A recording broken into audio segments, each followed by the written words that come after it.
जय हिंद। इससे पहले की वीडियो में हम आपको आईपीसी और सीआरपीसी की धाराओं के बारे में समझा दिए थे। एफआईआर और जीरो एफआईआर बता दिए थे और बता दिए कि चार्जशीट दायर करने के बाद जब मामला कोर्ट में चला जाता है, ट्रायल हो रहा होता है, तो उस दौरान आपको जेल में भेज दिया जाता है अगर अपराध बड़ा है तब। अब जेल में समझते हैं कि खाना कितने टाइम दिए जाते हैं और कितने खाना दिए जाते हैं। क्या आप बाहर से जेल के अंदर खाना ले जा सकते हैं?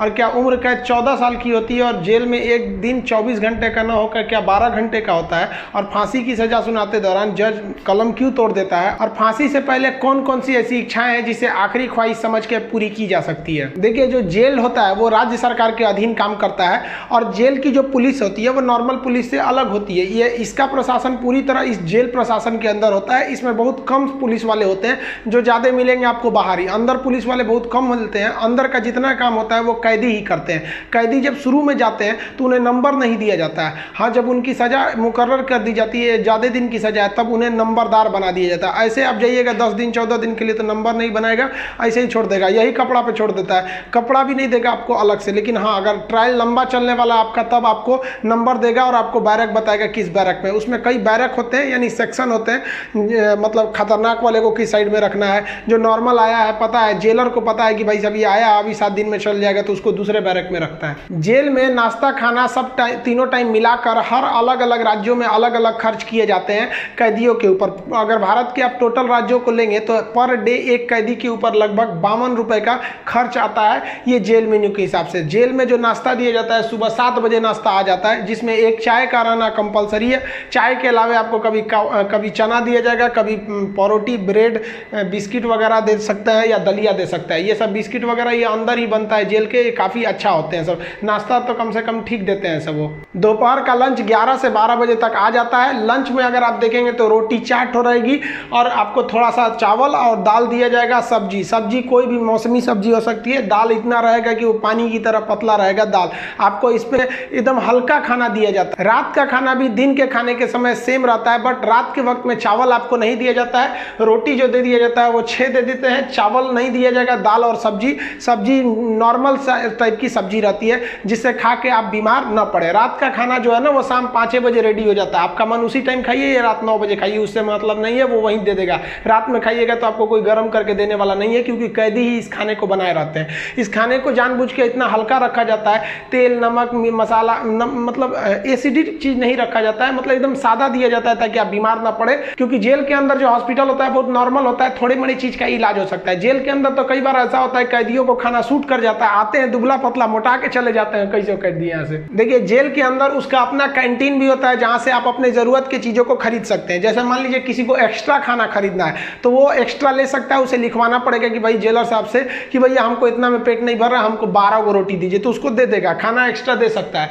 आप चाहते हैं कि बाहर से मंगवा दे, घर से खाना मंगा दे, तो इसके लिए भी लिखवा के मंगाना पड़ेगा। लेकिन ये क्या होता है कि आपको बार बार अलाउ नहीं किया जाएगा। खाना आएगा तो वो भी चेक किया जाता है, बार बार अलाउ नहीं करेगा। हाँ, लेकिन घर से जो मिलने उलने जाते हैं लोग, अचार सलाद उलाद का सामान दे देते हैं, क्योंकि आपको जब चटनी अचार ये सब वहाँ पे नहीं मिलता है। वहाँ जब जाइएगा तो आपको बर्तन वर्तन खरीदना पड़ेगा, प्लास्टिक के चम्मच वगैरह रहते हैं सब, नहीं तो ऐसे दे देगा स्टील का तो घोप घाप देगा सब अपने में, सब वहाँ छाटले पहुँचता है सब। वहाँ की कैंटीन से आप खरीद सकते हैं, आपके पास पैसे रहने चाहिए और आपकी फैमिली से भी जो सामान आता है आप उस सामान को रख सकते हैं। देखिए, जब आप जेल में जाते हैं तो जेन्युइन आप कुछ पैसे लेके जाते हैं, और अगर लंबे दिन तक रह गए तो जो आपसे मिलने जाता है वो भी पैसे आपको दे देता है। लेकिन इस पैसे का मिसयूज हो सकता है। जो आपसे सीनियर कैदी हैं सब ना, जो मरखा टाइप का छीन लेंगे सब पैसा। तो इसको बचने के लिए क्या किया गया है कि जो जेल है, जेल का अपनी करेंसी होती है। ये भारत सरकार वाला रुपया RBI वाला नहीं चलता है, वहाँ कूपन चलता है। ये कूपन जो होते हैं, आपके पैसे को कूपन में बदल दिया जाता है, तो आपकी करेंसी कूपन में बदल दी जाएगी और आप मैक्सिमम 2000 रुपए का ही कूपन रख सकते हैं। वो कूपन आपको 2 रुपए का मिलेगा, 5 रुपया, 10 रुपया, 20 रुपए का, इसी टाइप का कूपन मिलेगा।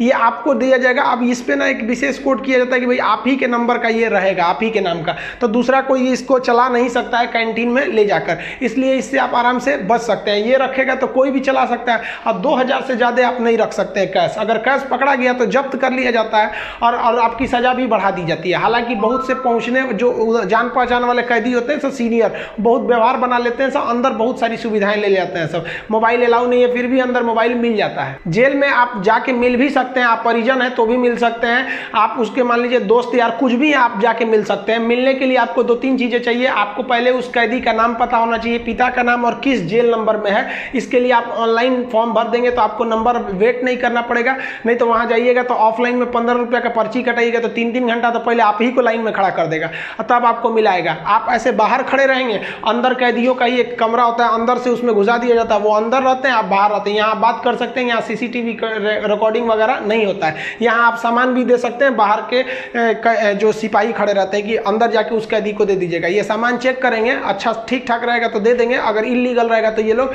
नहीं देते हैं और आपकी सजा को बढ़ा देते हैं। तो आप मिल सकते हैं। मिलने का टाइम 10 बजे से 3 बजे तक होता है, उसके 3 बजे के बाद जाएंगे तो मिलने नहीं देगा, 10 बजे से पहले जाएंगे तो नहीं मिलने देगा। आप वहाँ जाए कि अगर किसी से मिलने जाते हैं, देखिए कई बार ऐसा भी होता है कि फर्जी FIR में किसी को फंसा दिया जाता है, वो भी बता देंगे कि फर्जी FIR होता है तो कैसे आपके नाम को हटाया जा सकता है। और बहुत से स्टूडेंट्स को इस बात का डर रहता है कि जब वो तैयारी कर रहे होते हैं तो उनका पड़ोसी वाला उल्टा सीधा केस में फंसा देता है, FIR करा देता है, तो वो टेंशन में आ जाते हैं कि मेरी नौकरी चली जाएगी। अरे भाई साहब, हम गारंटी देते हैं नहीं नौकरी जाने देंगे। अब उसको भी वीडियो में समझा देंगे कि कैसे आपके ऊपर FIR हो गया है तो उसे कैसे कटवा सकते हैं, और आप स्टूडेंट हैं, आपका FIR हो गया, नाम चला गया, फिर भी आपका जॉब होगा, गारंटी बोलते हैं कि होगा। अब बहुत से लड़कों का ऐसा कराए भी हैं, और नियम है, हम क्या अपने घर से कराएं, नियम है, बस आप नहीं जानते वो अलग बात है। तो आप उन लोग के लिए गिफ्ट वगैरह लेते जाइएगा। गिफ्ट मतलब क्या चीज़, खाने पीने का अचार ले लीजिएगा, थोड़ा सा घी वगैरह ले लीजिएगा, ताकि अंदर अच्छा खाना नहीं लगता है, बाहर का इतना ज़्यादा आइटम रहता है, अंदर जाके आदमी उब जाता है। गुटखा वगैरह नहीं ले जा सकते, क्योंकि अंदर जो सफाई का काम होता है वो कैदियों को ही करना रहता है। गुटखा दे देंगे तो खा के थूक देगा। पहुँच वाले सब गुटखा खाते हैं, सब सिगरेट अलाउ है, ये सब चीज़ें अलाउ है, बस गंदगी वाला चीज़ नहीं। हम तो कहते हैं भाई जब हर चीज़ अंदर अलाउ है, बस आपका पहुँच होना चाहिए। अगर आपके पास पैसा और पहुँच है ना, तो जेल और बाहर में कोई खास फर्क नहीं समझ में आएगा। ऐसे नॉर्मल वालों के लिए सारे नियम कानून है। अब मिलने का मतलब ये नहीं कि डेली मिलने जा रहे हैं, हफ्ते में आपको 3 बार ही मिलने दिया जाएगा, और बड़ा अपराधी है तो 2 बार, कई को तो हफ्ता में 1 बार अलाउ करता है। और कुछ ऐसे भी अपराधी रहते हैं बहुत खतरनाक, उनको अलाउ नहीं करता है मिलने। तो ऑन एन एवरेज आप हफ्ते में 3 बार किसी से जाके मिल सकते हैं। 15 से 20 रुपए की आपको रसीद लगेगी मिलने के लिए। जेल के अंदर स्टडी रूम होता है, वहां जाके आप आराम से पढ़ाई कर सकते हैं। लाइब्रेरी तो इतना अच्छा होता है कि उतना अच्छा इसे आपको नॉर्मल लाइब्रेरी नहीं मिलेगी। आप वहां से अंदर जाके पढ़ाई भी कर सकते हैं। इग्नू से आपको सर्टिफिकेट दे दिया जाएगा, आपका एग्जाम वगैरह भी होगा, आप वहां से पढ़ाई कर सकते हैं। सो जो आप बाहर में पढ़ाई नहीं किया मार काट करके अंदर जाएगा, लेकिन हाँ हम उसमें पढ़ते हुए भी देखे हैं। जेल के अंदर हर एक कैदी को खुद ही काम करना होता है, क्योंकि अंदर सिपाही कम रहते हैं। मार धार करिएगा, खूब पिटा जाइएगा ना तो आके छोड़ा देंगे सब। अंदर शांति से रहना चाहिए। अंदर भी, जेल के अंदर भी ना ग्रुप होता है, वो उसके ग्रुप का है, वो उसके ग्रुप का है। अगर आपको ज़्यादा दिन तक रहना है तो ग्रुपबाजी समझ जाइएगा, ना तो कुटा के आएंगे। उसमें क्या होता है, माली का काम होता है। जो जेल का कैंपस बहुत बड़ा होता है, जेल छोटा छोटा नहीं होता। अंदर जाएंगे तो एक दूसरे दुनिया है, वहाँ अंदर सब्जी वगैरह बोई गई रहती है, यही सब्जी आपको बनाने के लिए आ जाती है। कुछ अलग से भी सब्जियां वगैरह आती हैं, तो इसमें भी काम कर सकते हैं। कुक वाला, खाना बनाने वाले में भी काम कर सकते हैं। सबसे टफ यही काम होता है, सबके लिए खाना बनाओ, वो भी टाइम से बनाओ। यहाँ पर इसके अंदर कुछ फैक्ट्रियां भी होती हैं जहाँ पे आपको सोफा बनाने के लिए आता है, कपड़े सिलने के लिए भी दे दिए जाते हैं सब। और जो होली में जो गुलाल लगाते हैं अबीर, वो भी इसके अंदर पीस के बनाना रहता है। कई सारे काम होते हैं, लेकिन ये जो काम वाला डिपार्टमेंट है ना, फैक्ट्री वाला डिपार्टमेंट, ये उसी को दिया जाएगा जिसको कोर्ट ने सजा सुना दिया है। लेकिन अगर कोर्ट ने आपको सजा नहीं सुनाया, अभी आप पर मुकदमा ही चल रहा है, तो इस पे नहीं देंगे सब, आपको ये सब हल्का हल्का काम कराएंगे सब। इस काम के बदले आपको पर डे का 20 रुपया मिलता है, यानी महीने का आपको टोटल 600 रुपया मिलने वाले हैं। आपको काम करना पड़ेगा। अगर आप काम नहीं करिएगा तो बदले में आपको एक बार पैसा देना पड़ेगा। ये पैसा पर मंथ नहीं लगता है, एक बार जाइएगा तो जेलर पूछेगा काम कीजिएगा कि पैसा दीजिएगा। तो जो पैसा देते हैं उसे हाता कहा जाता है। अब ये जो हाता का अमाउंट होता है, ये डिपेंड करता है, अलग अलग जेल पे थोड़ा सा डिफरेंट होता है, लेकिन एक ही बार इस हाता को देना रहता है। लेकिन अगर आप काम करेंगे तो अच्छा रहता है। कोशिश करिएगा आप लोग, अगर बाय द वे गलती से चले, देखिए ऐसा नहीं है कि आप मर्डर करके जाइएगा, आपको कभी गलती से भी फंसाया जा सकता है। हम लोग को बड़का कहीं बम फोड़े थे लोग, हम लोग का भी क्या था भाई, स्टूडेंट्स की मांग कर रहे थे लोग, उठा कर डाल दिया उसमें, तो काम का आप कर सकते हैं उसमें। तो ये सब काम थोड़ा सा इजी रहता है। काम का मतलब फायदा क्या होता है कि आपको खाना अनलिमिटेड मिलेगा, आप जितना खाना चाहे खा सकते हैं। और खाने की थोड़ी सी कैटेगरी थोड़ी आपकी अच्छी कर दी जाती है। अगर आप काम नहीं कीजिएगा तो आपको खाना गिन के मिलेगा, 4 रोटी 6 रोटी, इससे ज़्यादा नहीं मिलेगा, चाहिए तो लिखवाइए वगैरह। तो काम करने वालों को कुछ अच्छा फैसिलिटीज दी जाती है। देखिए कई लोग को लगता है कि जेल में ना जो एक दिन होता है वो 12 घंटे का होता है, ऐसा नहीं है। पहले अंग्रेजों के समय होता होगा ये, लेकिन अभी के समय में जो जेल का कानून है वो एक, जैसे आपके लिए 24 घंटे का एक दिन होता है, वैसे जेल में भी होता है। अब कुछ लोग कहते हैं किसी को 10 साल की सजा हुई तो 5 साल में आ जाएगा, ऐसा फिल्मों में भी होता था पहले का ही तब। लेकिन अभी के समय में अगर आपको 10 साल की सजा हुई तो 10 साल बाद निकलेंगे, यानी आपके लिए भी दिन जो है वो 24 घंटे का ही है। और दूसरा, कुछ लोग को लगता है कि उम्र कैद में आदमी 14 साल में छूट जाता है। देखिए उम्र कैद का मतलब होता है कि आपको जिंदगी भर जेल रहना, आजीवन कारावास रहना है। ये 14 साल की बात क्या है कि जज ने अगर आपको सुना दिया कि आपको उम्र कैद की सजा है, तो संविधान में लिखा गया है कि अनुच्छेद 72 के तहत तथा अनुच्छेद 161 के तहत, अनुच्छेद 72 के तहत राष्ट्रपति और 161 के तहत राज्यपाल आपकी सजा को माफ कर सकते हैं। तो ये जो 14 साल का थ्रेशोल्ड बनाया गया है कि राज्यपाल और राष्ट्रपति जो है ये उम्र कैद को 14 साल से पहले नहीं माफ कर सकते हैं। तो बहुत से ऐसे लोग होते हैं जो 14 साल जेल बिता देते हैं ना, तो ऐसा कहा जाता है कि 14 साल तक किसी को समाज से अलग कर दीजिएगा तो नॉर्मल व्यक्ति जो छोटा मोटा गुंडा है उसका बाकी सबसे संपर्क टूट जाता है, तो उसे माफ कर दिया जाता है। तो जनरली 14 साल में छूट जाते हैं। वो छूटते नहीं है बल्कि राष्ट्रपति या राज्यपाल माफ कर देते हैं कि चलो यार गलती, बहुत बार तो अपराध आवेश में आके हो जाता है, लेकिन ऐसा नहीं है कि सबको छोड़ देता है। कुछ कुछ एकदम सातिर अपराधी होते हैं, उन्हें नहीं छोड़ा जाता है। तो ये 14 साल मिनिमम है कि आपको इतना रहना ही है, इसके बाद राष्ट्रपति या राज्यपाल माफ करेंगे तब समझिएगा।